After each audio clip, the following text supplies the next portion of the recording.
Les disciples devaient devenir pêcheurs d'hommes, non seulement des pauvres, mais aussi des gens de classe moyenne et des riches.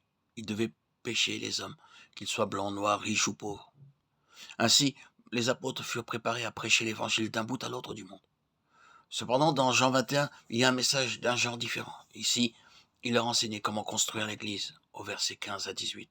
Il dit au verset 17, « Paix mes brebis ». Les apôtres étaient établis pour amener les croyants à la maturité.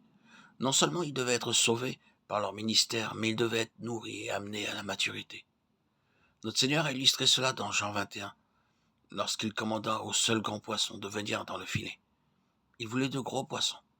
Les disciples étaient ainsi préparés et enseignés pour amener les croyants à la majorité et à la pleine maturité, jusqu'à ce que nous soyons tous parvenus à l'unité de la foi et de la connaissance du Fils de Dieu, à l'état d'homme fait, à la mesure de la stature parfaite de Christ. Éphésiens 4,13.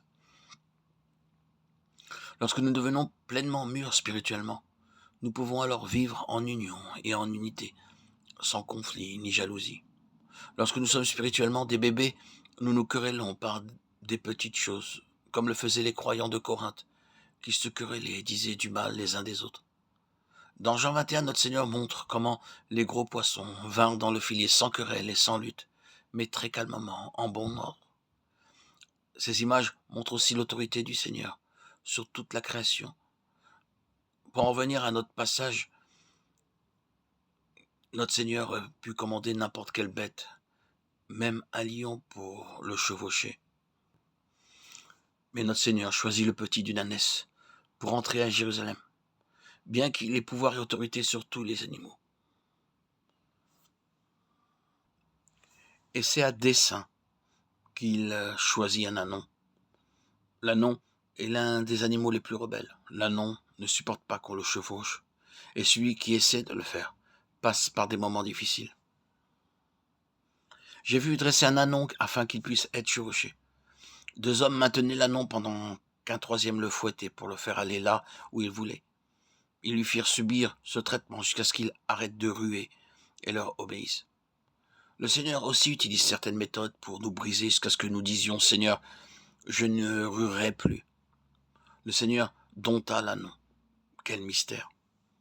Il y avait d'autres animaux, comme la mule ou le cheval, et il choisit un ânon, indompté. Lorsqu'ils le lui amenèrent aussitôt, il s'assit dessus, et l'ânon ne rua pas. Il porta le Seigneur avec une grande joie et obéissance. Beaucoup d'entre nous, cependant, ne ressemblent pas à cet ânon et ont souvent besoin d'être corrigés. C'est notre nature, nous sommes tellement obstinés. Nous ne nous soumettons pas facilement à la voix de Dieu. Nous voulons seulement qu'il nous obéisse et nous délivre de nos difficultés. Lorsqu'il vient pour faire sa volonté, nous ne voulons pas. Nous voulons que seule notre volonté soit faite. C'est pourquoi beaucoup de croyants ne croissent pas spirituellement. Ils n'obéissent pas implicitement au Seigneur Jésus-Christ. Maintenant, avec quelle joie et quelle humilité l'ânon portait le Seigneur Jésus-Christ. Cette fois, le Seigneur Jésus montre à ses disciples que s'ils veulent être ses vrais disciples, ils devront devenir comme cet ânon. Il était obstiné par nature, mais en présence de Dieu, il devint humble et obéissant. Aucun homme ne peut briser notre volonté. Nous sommes tous très obstinés, et ce n'est qu'après bien des années de correction que nous devenons humbles. Nous apprenons l'humilité de bien des façons fort différentes. Prenez mon joug sur vous et recevez mes instructions, car je suis doux et humble de cœur, et vous trouverez du repos pour vos âmes. Matthieu 11, 29.